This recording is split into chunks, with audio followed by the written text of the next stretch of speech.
Well, out of nowhere, it seems that we had a snow accumulation this morning. It's been going for the last, I don't know, couple of hours. It's tapering off right now. It's what it looks like here in Canada.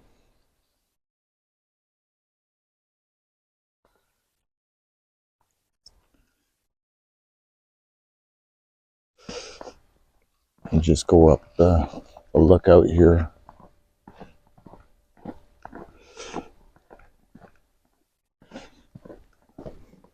It's a couple of weeks now we've been back in Canada, and still adjusting to the time shift. Almost there.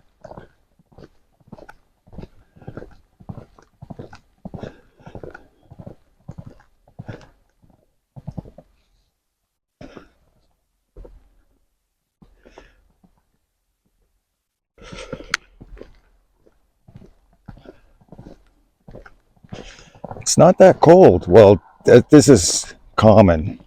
You get these snowfalls that come down. Everything's common. Like, you typically get high winds and extreme cold during the snowfall. So the last I checked, it was like about -4 Celsius. So just below freezing. There's no wind to speak of.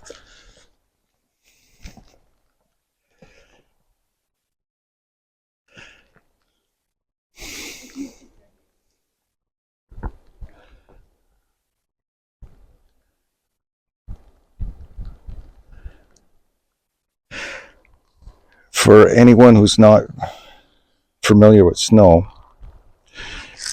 this stuff here is too fluffy really for making snowballs.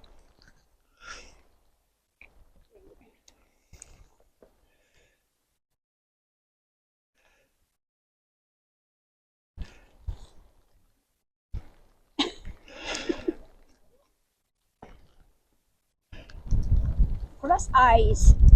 Halo-halo. We'll make halo-halo just. Yes, it's good for halo, Yeah. but not for snowballs.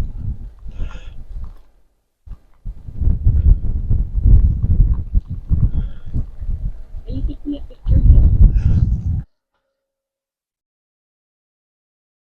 Okay, so I decided to do the rest of the video here on the balcony because out there I wasn't dressed quite warm enough to continue walking around with a gimbal. So anyway, I just wanted to give an update and talk about the travel process that we experienced coming from the Philippines back to Canada. So we were flying from Manila, NAIA Terminal 3, and the drive from Pangasinan down to Manila was about 4 or 5 hours. The flights, the ticket package that we had, the return flights, we went in and out of Manila because that was all that was available for that price, and that was with All Nippon Airways.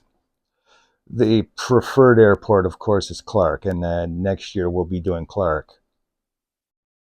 So we got there, and the first thing I want to talk about there was the process for exiting with the 13A visa, because this last winter we finally got the 13A visa approved.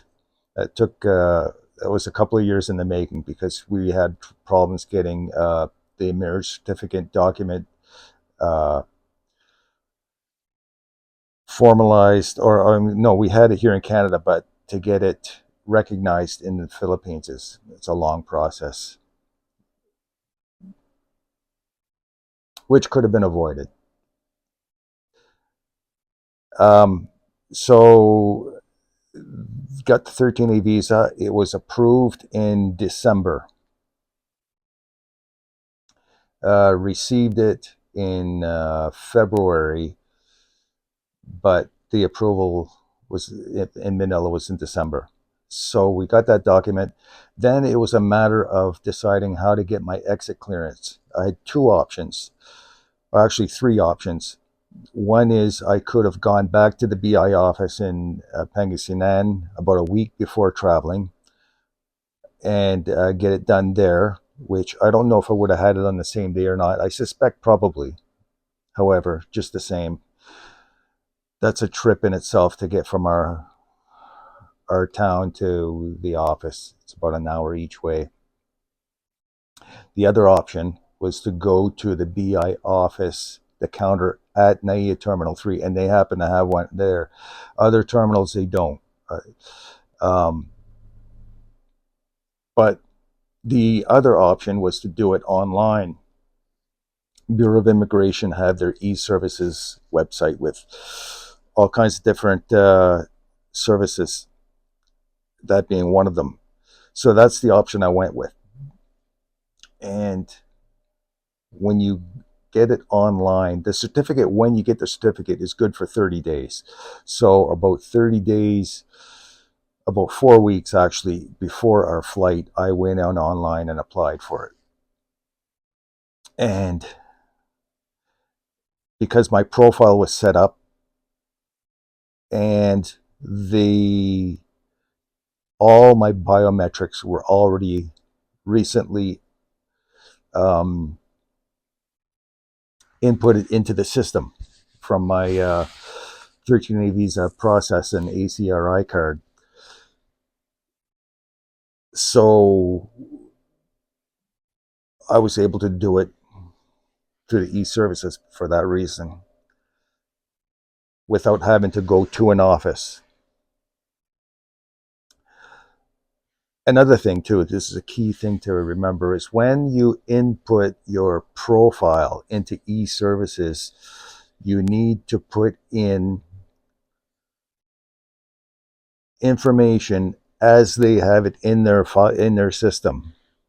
If it's different, then it's going to cause confusion. It's not going to work. For instance, if you're from the US, Canada, or Great Britain, you will see on your passport, you'll see your given names and your surname.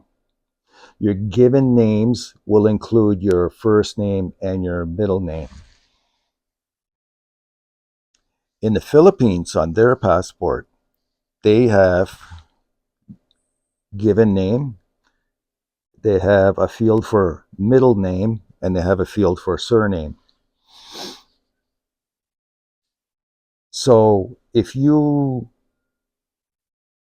register, if you information or you're filling out forms with a Philippine passport in the Philippines, they will take that information as is and put it into their whatever form you're filling out. So you'll have first name, middle name, and surname. If you take a foreign passport such as US, UK, or Canada, they'll look at that, and what is normally accepted as your first name and middle name on those passports, they look at it and they only see given name. So they will put your given name and your middle name as your given name. They won't put anything in the middle name field, and then they'll put your surname. For instance, my first name is John, my middle name is Joseph.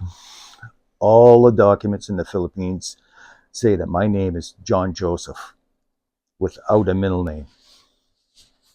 So if you go into your BI and set up your profile and you put in John and then middle name Joseph and then surname, it's going to mess everything up. Also, you need to put your ACRI card number. If you look on the front of an ACRI card, you'll see a number. On the back of the card, you'll see 3 different numbers. Your ACR number is not on the front of the card. It's on the back of the card, and it says ACRI number. The other 2 numbers, I don't know what they are, but you have to be careful. So you have to get that proper number into the system for everything to line up. Otherwise, you can go in and apply for any of the services, and there will be an error, and then you'll have to end up physically going to an office. Okay, so we got that out of the way.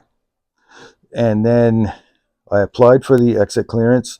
I received an email shortly after that with the receipts. On the receipt, it showed the reference number.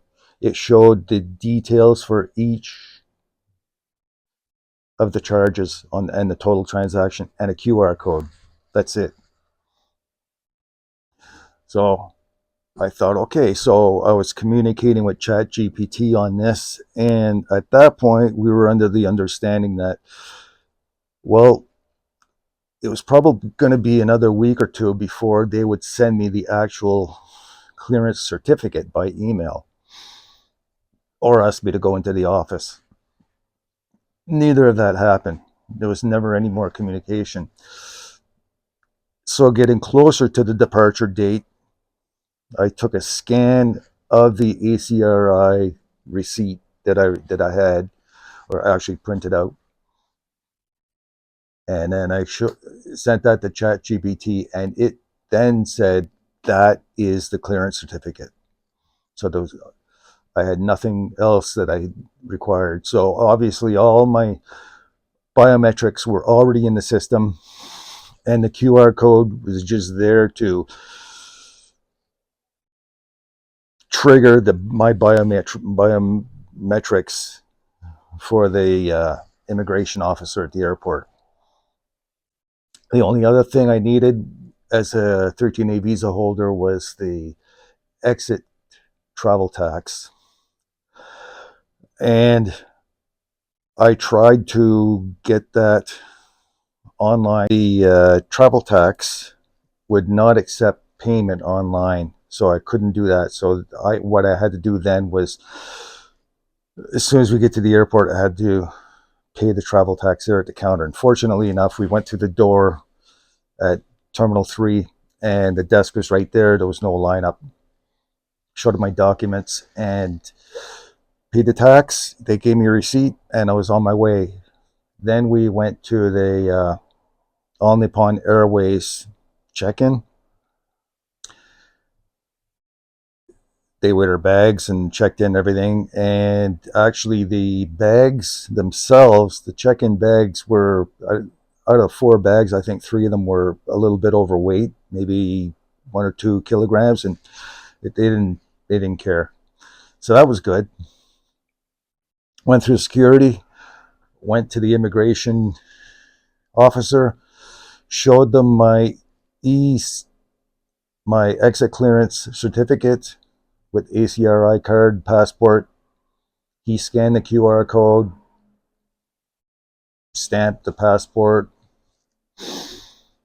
looked at all the documents, and then no questions. And then I was free to go.